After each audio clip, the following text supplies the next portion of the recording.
माझ्या महाराष्ट्रातील बांधवांनो, भगिनींनो आणि मातांनो, नमस्कार. जय महाराष्ट्र. पहिल्या प्रथम आपल्याला कल्पना आहेच की आज मी आमदारकीची शपथ घेतली. त्या मुख्यमंत्री पदाला या महिनाअखेरीस 6 महिने होत आहेत. आज आमदार झालो. हे सगळं काही मी करू शकतो आणि होतो आहे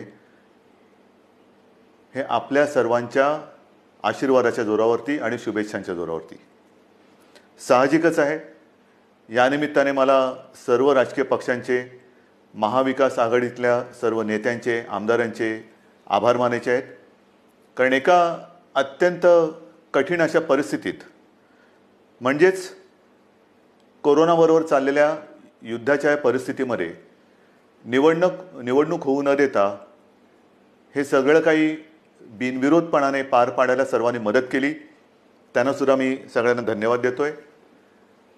आणि आता पुन्हा जे आपले गेले काही दिवस सुरू आहे त्या विषयावरती येतोच.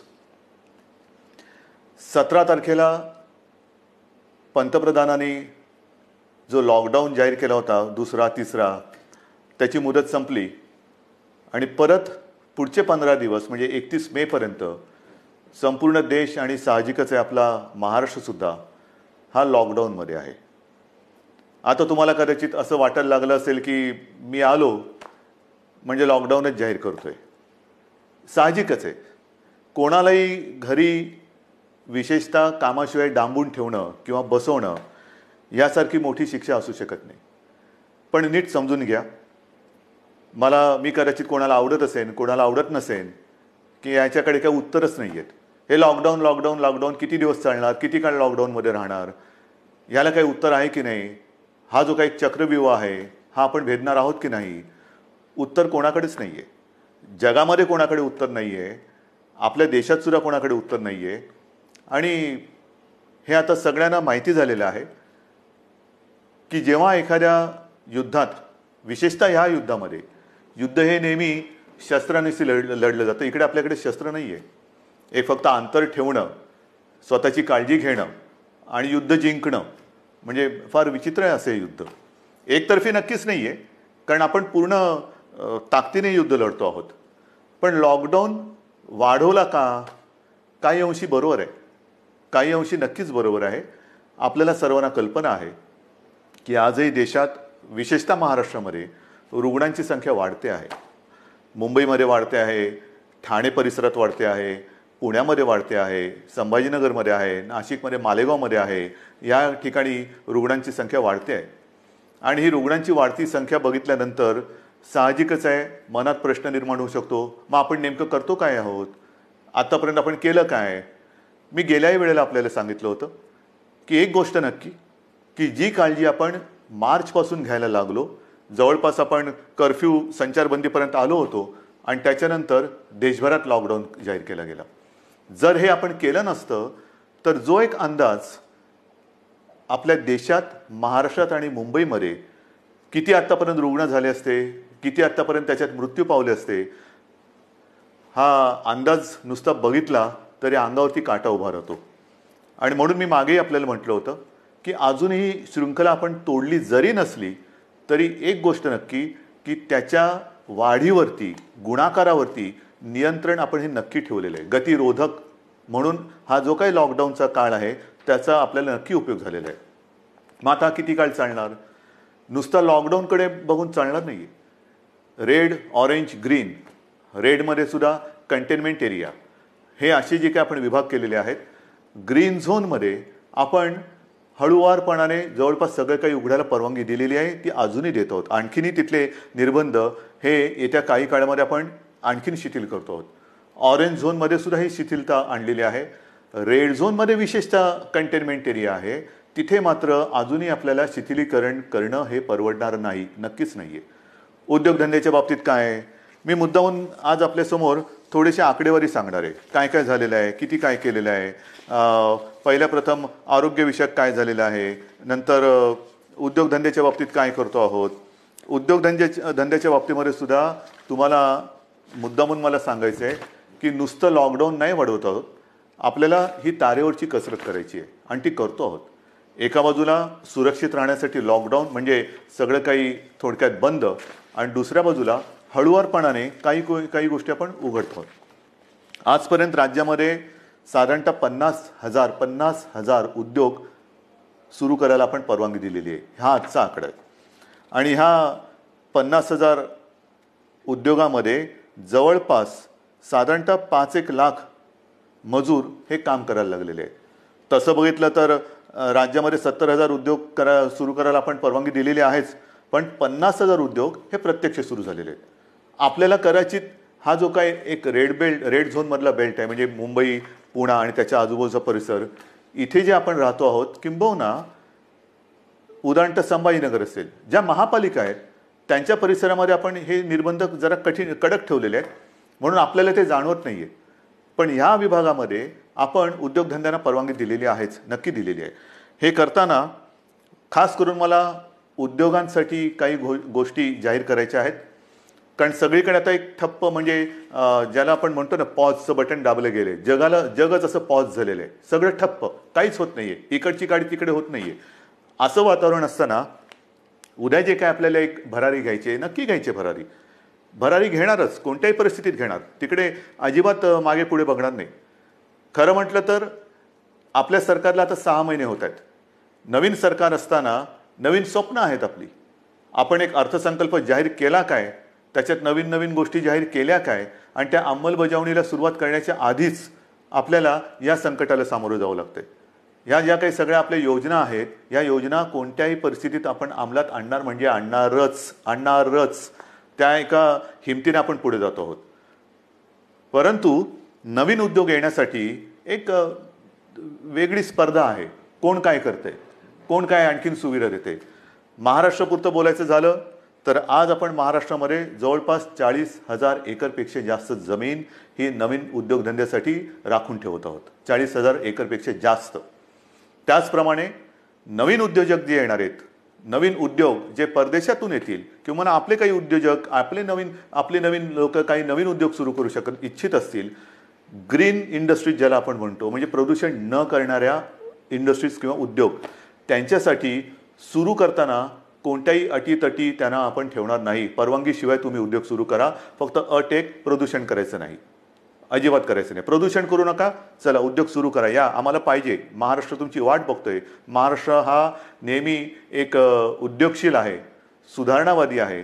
म्हणून आपण नवीन जे उद्योजक येत आहेत त्यांच्यासाठी या अटीतटीचा सामना त्यांना करायला लागणार नाही, असं धोरण आपण बनवलेलं आहे. या नवीन उद्योजकांनो, या महाराष्ट्रामध्ये या. त्याचबरोबरीने साधारणतः पुढचे काही दिवस, म्हणजे असं म्हणतात की ह्या कोरोनानंतर जग बदललं जाणार आहे. नक्कीच बदललं जाईल. कदाचित हे नवीन उद्योजक येणार असतील, ते म्हणतील आम्ही येऊ इच्छितो, पण आम्हाला तुमच्याकडे जमीन विकत घ्यायला आत्ता आम्हाला परवडणार नाही. ठीक आहे, तुम्ही या, भाडेतत्वावरती जमीन तुम्हाला देतो, भाडेतत्वावरती जमीन देतो. या, तुम्हाला मूलभूत सुविधा असतील त्या तुम्हाला देतो. अटीतटीचा सामना तुम्हाला करावा लागणार नाही. पण या राज्यामध्ये नवीन उद्योग पर्व आपण सुरू करू. आणि त्याचबरोबरीने मला एक सांगायचं आहे की आत्तापर्यंत जिथे हे उद्योग आपण सुरू केलेत, आणि असं काही नाही आहे की रेड झोन म्हटल्यानंतर आता आयुष्य आपलं रेड झोनमध्ये जाणार आहे. नाही, आपल्यासमोर 2 मोठी आव्हानं आहेत, नक्कीच आहेत.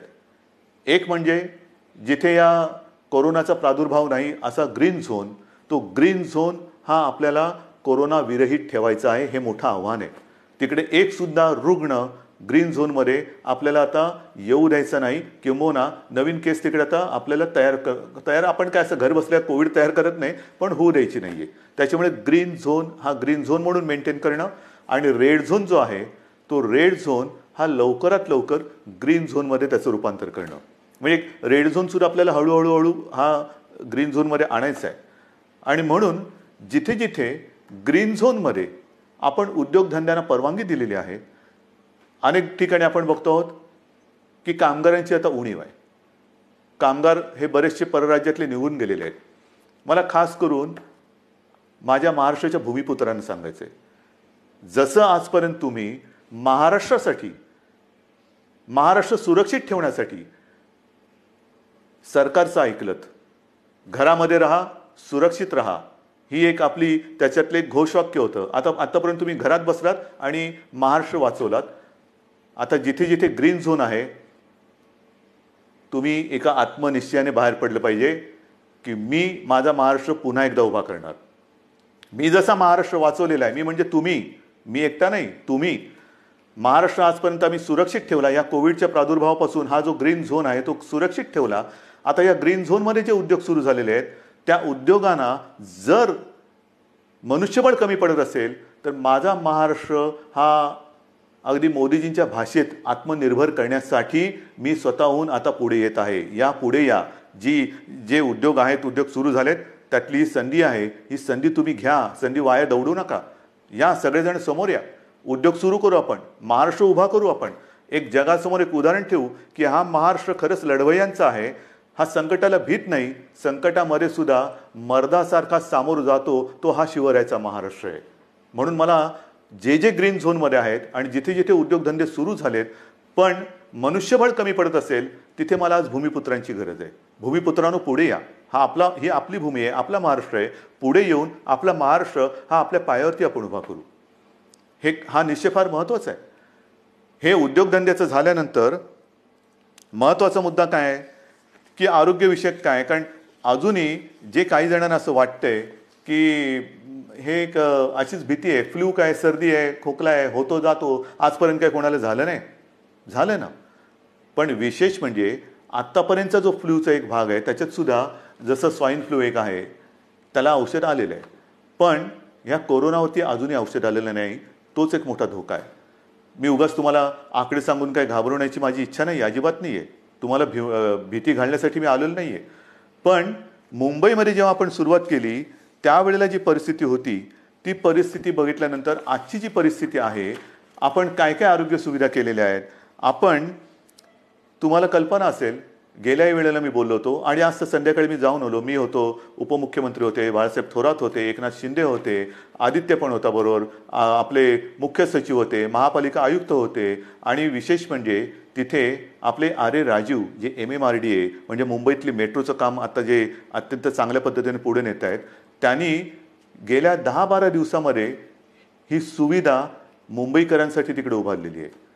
आज तिकडे जवळपास 1000 बेड्सचं एक चांगलं कोविड केअर सेंटर हे आपण उभं केलेलं आहे. येत्या 1-2 दिवसात त्याचा वापर सुरू होईल. मुंबईमध्ये ठिकठिकाणी, मी मुंबईपुरतं बोलतो, मुंबईमध्ये नंतरचं पुढचं मी बोलणारच आहे, पण मुंबईमध्ये ठिकठिकाणी म्हणजे असं बांद्रा कुर्ला कॉम्प्लेक्स संकुल आहे तिथे आणखीन 1000 बेड्स वाढवतो आहोत. गोरेगावचं एक्झिबिशन ग्राउंड आहे तिकडे वाढवतो आहोत. रेसकोर्सवरती त्या पार्किंगमध्ये होत आहे. वरळीला डोममध्ये तर सुरू केलेलाच आहे. आणखीन 1-2-3 ठिकाणी मुलुंड चेक नाका आहे, ठाण्यामध्ये आहे. हे आता नुसतं कोविड केअर सेंटर म्हणून नाही राहणार. या सगळ्या जम्बो फॅसिलिटी ज्याला म्हणतो, या जम्बो फॅसिलिटीमध्ये जे आवश्यक लागतं ते तिकडे आपण करणार आहोत. म्हणजे विशेषतः सगळ्यांनाच काही व्हेंटिलेटरची आवश्यकता लागत नाही, पण अनेक जणांना ऑक्सिजनची आवश्यकता लागते. म्हणून ह्या सगळ्या सुविधांमध्ये ऑक्सिजनची सुविधा असणाऱ्या बेड्स हे आपण जास्तीत जास्त करतो आहोत. त्याचप्रमाणे काही ठिकाणी आपण अतिदक्षता विभागात म्हणजे ICU बेड्स हे सुद्धा उपलब्ध करत आहोत. ICU बेड्स म्हणजे हॉस्पिटलमध्ये तर आपण ते वाढवतोच आहोत, पण हॉस्पिटलच्या बाहेर ही जी काय आपण रुग्णसेवा किंवा सेंटर्स उभी करतो त्याच्यामध्ये सुद्धा ICU बेड्सची सोय आपण करतो आहोत. कदाचित ही काय अभिमानाची गोष्ट नाही, पण समाधानाची नक्की आहे की इतरत्र कुठेही नसेल अशी आरोग्य सुविधा आपण इथे निर्माण केलेली आहे आणि ती आरोग्य सुविधा आणखीन आपण पुढे वाढवत नेत आहोत. महाराष्ट्रामध्ये बोलायचं झालं तर महाराष्ट्रात आज मी आकडे घेऊनच बोलतोय, साधारणतः 1484 कोविड केअर सेंटर्स आहेत. 2,48,000 बेड वगैरे आहे, पण साधारणतः 2.5 लाख रुग्णशय्या ह्या आयसोलेशन म्हणजे ऑक्सिजनसह ह्या आज महाराष्ट्रामध्ये आपण उपलब्ध करत आहोत. 2.5 लाखाच्या आसपास.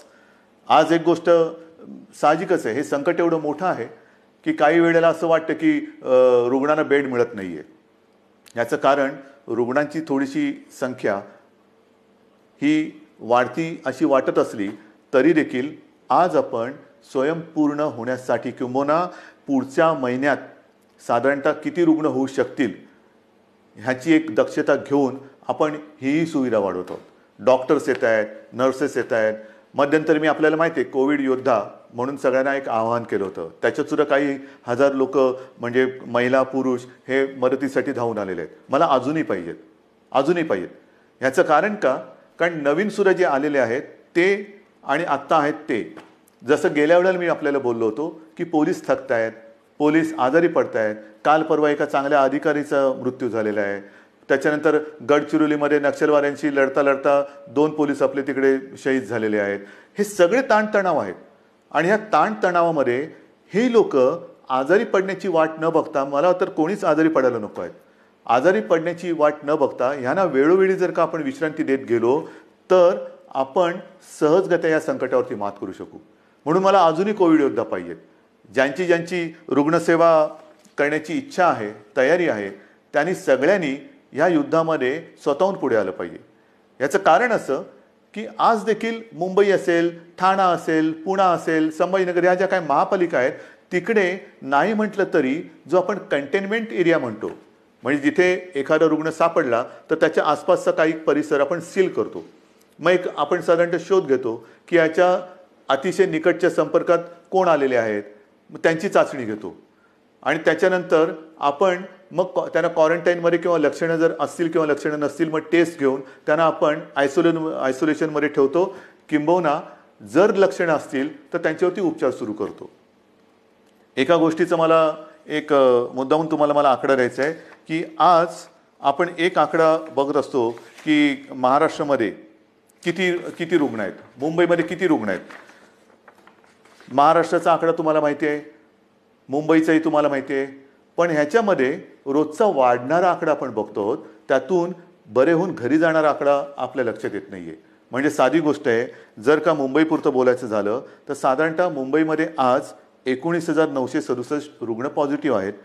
पण हा 19,500चा जो काय आकडा आहे त्याच्यामधले साधारणतः 5,000 रुग्ण हे बरे होऊन घरी पण गेलेले आहेत. म्हणजे 19,000 वजा 5,000 झाले. दुर्दैवाने काही मृत्युमुखी पडलेले आहेत. याचा अर्थ असा की लवकर जर का आले आणि व्यवस्थित त्यांच्यावरती उपचार केला गेला तर बरे होऊन घरी जाणारे रुग्णसुद्धा आहेत. काही रुग्ण तर मी मागेही आपल्याला बोललो होतो की 80% आसपास रुग्ण हे असेही आहेत की ज्यांच्या टेस्ट पॉझिटिव्ह येतात पण त्यांना कोणतीही लक्षणे दिसत नाहीत.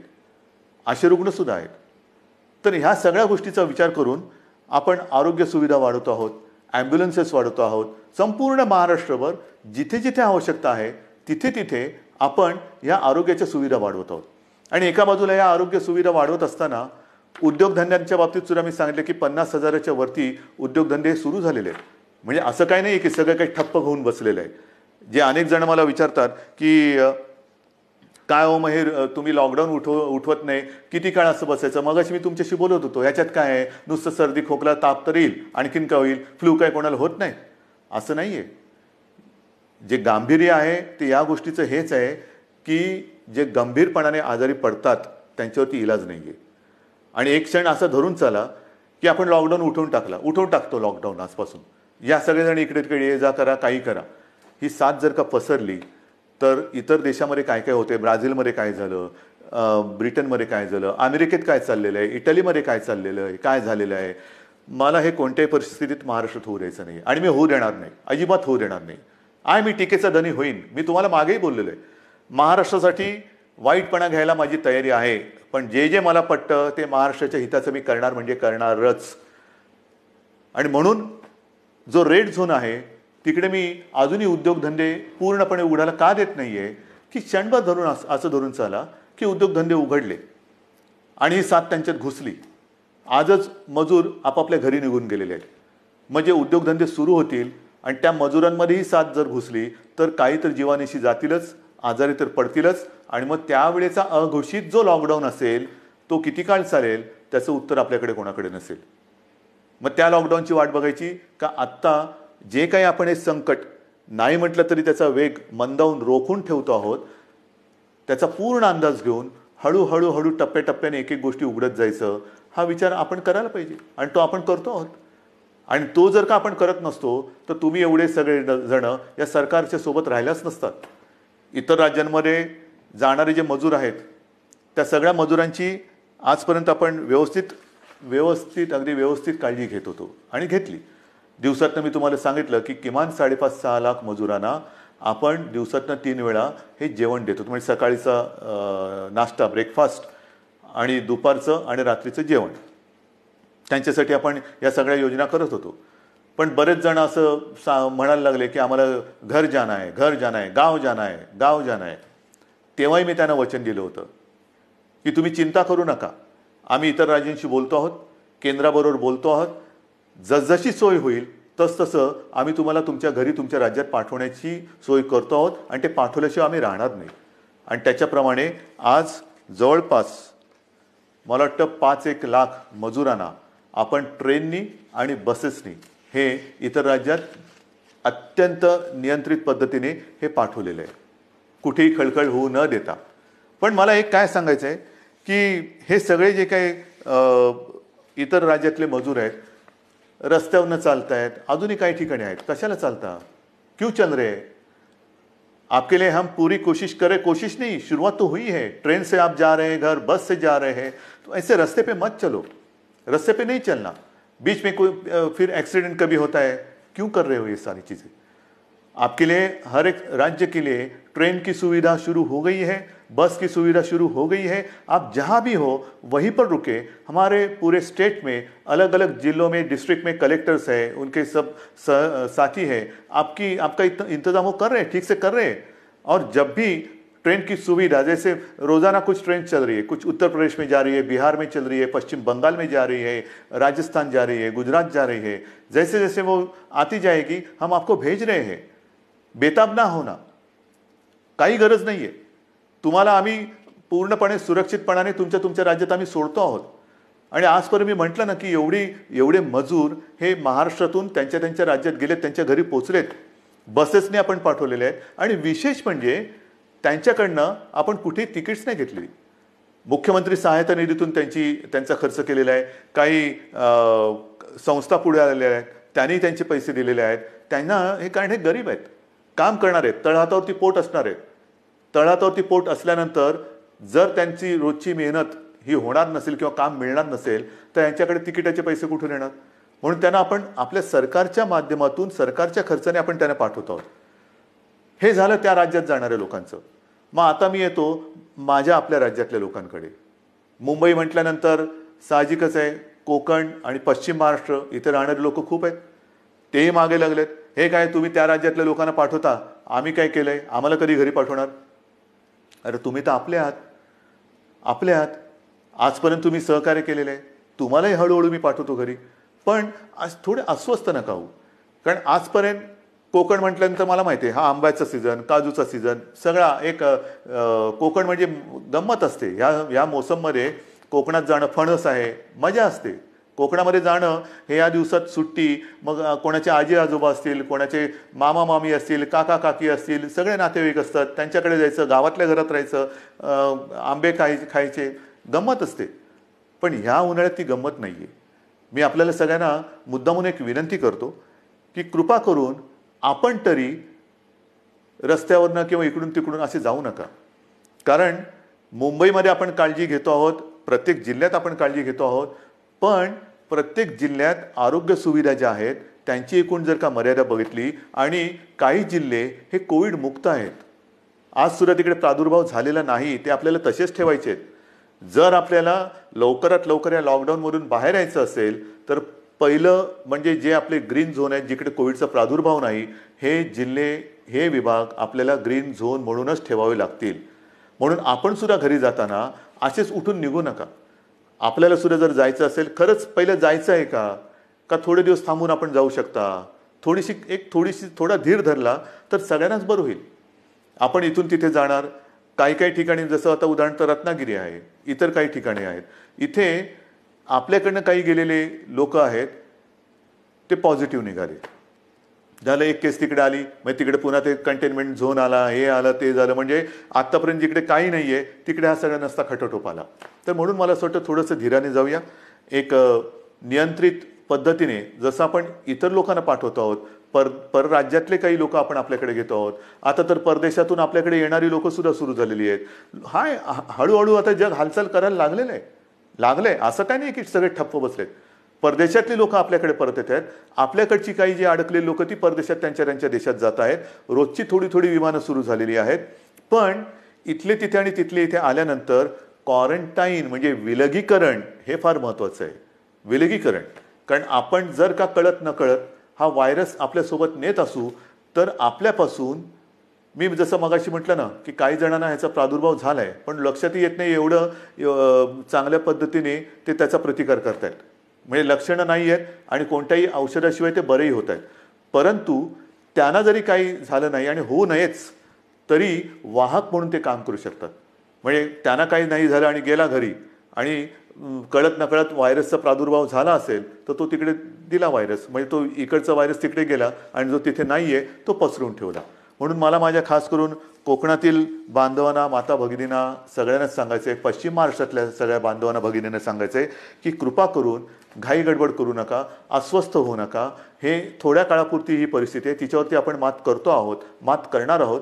आपले कुटुंबीय आहेत, आप्तजन आहेत, त्यांच्या सुरक्षेसाठी जर का आपण आपलं हे जाणं थोडंसं थांबवलं आणि काही दिवसानंतर जर जाण्याचा विचार केला तर महाराष्ट्रावरती, तुमच्या कुटुंबियांवरती फार मोठे उपकार आपले होतील. म्हणून कुठेही अस्वस्थ होऊन लगेचच्या लगेच जर जाण्याची गरज नसेल तर पुन्हा मी सांगतो की कृपा करून आपल्या घरी जाण्याची म्हणजे गावी जाण्याची घाई करू नका. आता पुन्हा मी थोडंसं एक सांगणार आहे की अनेक जण आता म्हणायला लागलेले आहेत की कोरोनासोबत जगायला शिका. म्हणजे काय करायचं? आमची तयारी आहे कोरोनासोबत जगायची, पण कोरोनाची तयारी का आम्हाला त्याच्यासोबत जगू द्यायची? कोरोना जर का तयार नसेल तर आपण कसं त्याच्यासोबत जगणार? पण हे जगणं जर का अनिवार्य असेल तर काही गोष्टी, म्हणजे कोरोनानंतर जग बदलेल, नक्की बदलेल. काय बदलेल?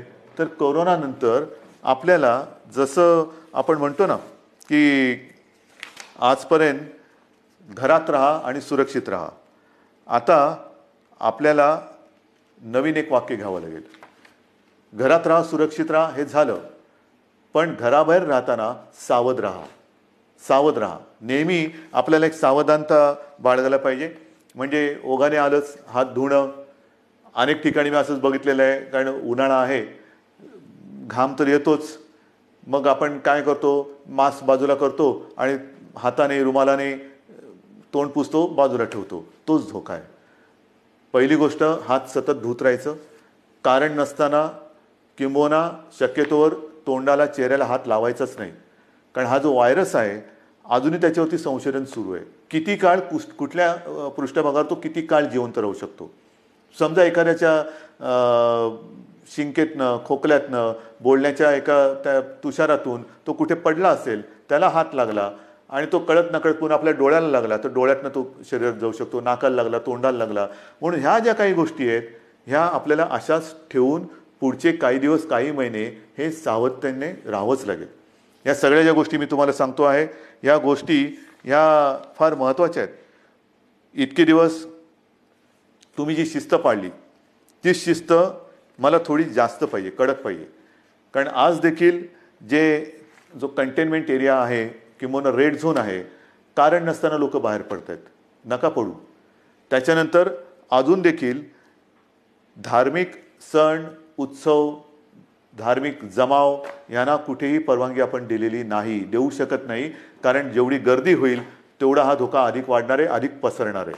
आणि म्हणून सावध राहामध्ये दोन हात अंतर ठेवून 2 हात दूर राहिलेलं बरं. तसं 2 हात दूर राहून एकमेकापासून आपल्याला राहायचं आहे. तोंडावरती मास्क तर लावायचा आहे, हात सतत धुवायचे आहेत. आणि सरकारच्या सूचना, म्हणजे 31 तारखेपर्यंत जरी लॉकडाऊन हा असा असला तर ह्या गतिरोधक आहे. आजपर्यंत ग्रीन झोनमध्ये जवळपास सगळी बंधने आपण शिथिल केलेली आहेत. महत्त्वाचा मुद्दा, या ठिकाणी आता हळूवारपणाने काही दुकानंसुद्धा आपण उघडायला परवानगी देऊ येत्या काही काळामध्ये. कोणतीही गोष्ट ही सुरू करण्यापूर्वी आम्ही असं ठरवलं आहे, सरकारने असं ठरवलेलं आहे की जनतेला पूर्ण कल्पना द्यायची. कारण काही गोष्टी तुम्हाला कल्पना आहे, आपण उघडायला परवानगी दिली आणि ही जी काही झुंबड उडाली पुन्हा सगळं बंद करावं लागलं. काही देशांमध्ये हेही झालेलं आहे की लॉकडाऊन उठवला, झुंबड उडाली, साथ वाढल्यानंतर पुन्हा सगळं बंद करावं लागलं. तसं नाही करायचं. आपल्याला शांतपणाने एखादी गोष्ट आपण सुरू करू, ती सुरूच ठेवायची आहे. एखादी गोष्ट म्हणजे जसं मार्केट असेल, दुकानं असतील, आणखीन काही गोष्टी असतील, उद्योगधंदे असतील, एवढ्या शिस्तीने ते आपल्याला पुढे चालवायचे आहेत की एकदा सुरू केलेली गोष्ट पुन्हा थांबवण्याची वेळ येता कामा नये. आणि म्हणून तुम्हाला मी मध्ये सूचना देत राहीन. काही काही गोष्टी सुरू करण्यापूर्वी, जसं आता उदाहरणार्थ आज 18 तारीख गेली, जून महिना म्हणजे शैक्षणिक वर्ष सुरू होणार. अजूनही काही जणांच्या परीक्षा राहिलेल्या आहेत. परीक्षांचं काय करणार, शाळा कशा सुरू करणार, शैक्षणिक वर्ष सुरू कसं करणार, ऑनलाईन सुरू करणार का प्रत्यक्ष शाळा सुरू करणार, हे सगळे मोठे विषय आहेत. मोठे विषय आहेत. आणि कोणत्याही परिस्थितीत शैक्षणिक वर्ष आपल्याला वाया जाऊ द्यायचं नाही, जाऊ देऊच शकत नाही आपण. शाळा कशा सुरू करायच्या, त्याच्यात खबरदारी काय घ्यायची, शिक्षण कसं सुरू करायचं, शाळा कॉलेजेस आली, ॲडमिशन्स आल्या, कशा करायच्या, कुठे आपण काय करू शकतो, याही विषयी आपला विचार सुरू आहे. आणि माझी तर इच्छा अशी आहे की हे जे संकट आहे हे कोणत्याही परिस्थितीत आपल्याला पावसाळ्यापूर्वी संपवायचं आहे. पावसाळ्यापूर्वी हे संपवायलाच लागेल. कारण जून महिना सुरू झाल्यानंतर शाळा, कॉलेजेस यांचे प्रवेश, त्यांची शैक्षणिक वर्ष हे सगळं सुरू करावं लागतंय. आणि या सगळ्याचा विचार करता मला असं वाटतं, जो वेग मी तुम्हाला मगाशीच सांगितलं, मी आकडे माझ्याकडे आहेत, साधारणतः मे किंबहुना एप्रिल शेवटापर्यंत महाराष्ट्रामध्ये काय रुग्णसंख्या झाली असती, ही संख्या जर का आपण बघितली असती तर थरकाप उडाला असता. मे मध्यामध्ये काय संख्या होऊ शकली असती, काय संख्या होऊ शकते, मे एंडला काय होऊ शकते, हे जे आकडे आपल्यासमोर शक्यता म्हणून येत होते किंवा येत आहेत, ते बघितल्यानंतर हे थरकाप उडवणारे आकडे. पण तिथपर्यंत आपण पोचलो नाही आणि तुम्हाला मी पोचू देणार नाही, अजिबात देणार नाही. जोपर्यंत तुमचा आणि माझा विश्वासाचा धागा हा मजबूत आहे, तोपर्यंत मला खात्री आहे, नवे माझ्यात आत्मविश्वास आहे की हे संकट आपण नुसतं दूरच नाही तर परतून लावल्याशिवाय राहणार नाही. आणि म्हणून मला असं वाटतं, मलाही काही आनंद होत नाही, अजिबात होत नाही की मुख्यमंत्री झालो आणि हे बंद ते बंद ते बंद. म्हणजे पूर्वी मुंबई बंद, भारत बंद आपण करत होतोच, पण हे अशा पद्धतीने नाही. हा बंद कोणालाच परवडणार नाही. आता आपल्याला सगळं पुन्हा एकदा जनजीवन हे रुळावरती आणायचं आहे. जनजीवन हे पुन्हा आपल्याला सहजतेने जगायला सुरुवात करायची. पण ह्याची एक आता अशी शक्यता नव्हे, खात्री वाटते की हे जनजीवन पूर्ण सुरळीत व्हायला काही काळ हा जावा लागणार. जेवढी स्वयंशिस्त आपण अधिक पाळू, तेवढे लवकर आपण ह्या बंधनातून मुक्त होऊ. जेवढी लवकर आपण या कोरोनाची साखळी तोडण्यात यशस्वी होऊ, तेवढं लवकर आपण सगळे बंधनमुक्त होऊ. आणि म्हणून पुन्हा एकदा मी तुम्हाला सगळ्यांना विनंती करतो आहे की जे काही सरकार करतं आहे ते केवळ आणि केवळ कोणताही धोका या महाराष्ट्राला, महाराष्ट्रातल्या माता भगिनींना, बांधवांना होऊ नये, त्याकरता ही पावलं उचलत आहे. साहजिक आहे, तुम्ही अस्वस्थ आहात, तुम्ही बेचैन आहात, कधी हे उघडणार हा प्रश्न जसा तुम्हाला आहे तसाच तो सर्वांना पडलेला आहे. पण जे काही करतो आहे ते केवळ आणि केवळ आपल्या सर्वांच्या हितासाठी करतो आहे. आजपर्यंत जसं तुम्ही सरकारला सहकार्य केलं तसंच सहकार्य याही पुढील काळात कराल अशी खात्री बाळगतो. आणि लवकरात लवकर ही साखळी तोडून आपण बंधनमुक्त होऊ ही आशा बाळगतो. जय हिंद, जय महाराष्ट्र.